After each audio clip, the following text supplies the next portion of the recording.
And now I have two questions for tonight, and I'll get my first one now.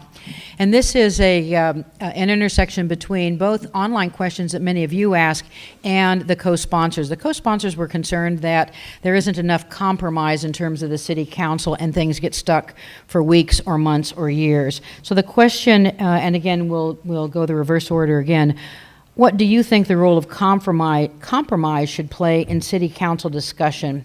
Is it better, in your opinion, to have a unanimous compromise or vote no if it isn't exactly what you as a council person want? How do you think about that?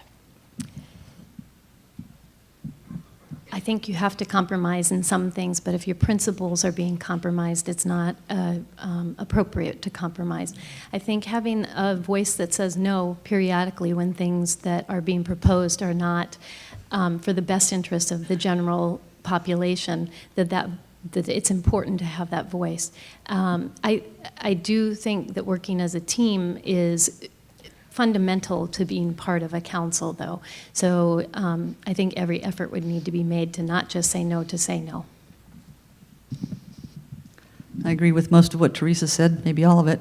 So I guess I vote yes.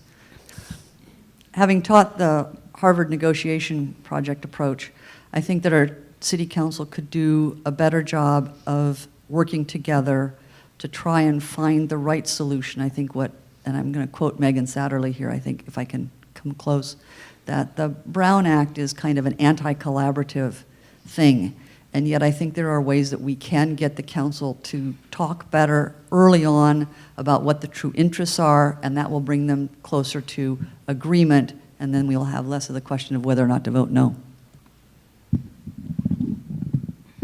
After 4 years on council, I'm very disappointed that many times some of my colleagues, when they get 80% of what they want and sometimes 90% of what they want, they vote no at the end, and I'm frustrated. I tend to, if I got the majority of what I wanted, you know, I vote with the majority, even if there is one or two things I would like. Say I figure out, maybe I'll come back later and revise it, review it some other time. I would agree with Jean there and say that it really depends on the issue and what it is. But obviously collaboration and compromise are very important working on a council. So I would work towards that. And I guess that's it. Thank you. I agree. Council as a legislative body is built on the premise of working together, building consensus, identifying common ground, and moving issues forward.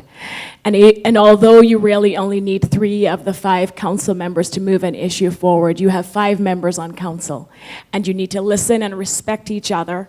And to the extent that you can bring all 5 to agree on an issue, knowing that, you know, you won't get to your 100%, I think that's ideal for the community, and that's what the community expects.